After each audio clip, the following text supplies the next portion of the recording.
అనుకోకుండా ఒక్కొక్కసారి సందర్భం వస్తుంది.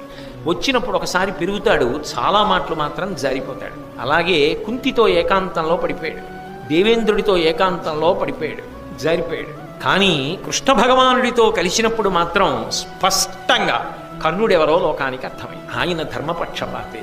కానీ పాపం ఆయన జీవితంలో ఆయన ప్రారంధం ఏమి అంటే అసలు ఆయన ఎలా ఉండాలని అనుకున్నాడో అలా ఉండగలిగిన అవకాశము ఆయన జీవితమునందు ఆయనకు రాలేదు.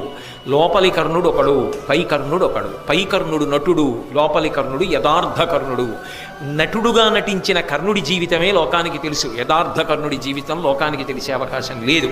పరమేశ్వరుడు అలా ఉద్దీపింపజేయకపోతే, కృష్ణ భగవానుడు ఉండి కూడా భారతంలో ఒక మహాత్ముడి జీవితం వెలుగులోకి రాకపోతే బాగుండదనుకున్నాడో ఏమో.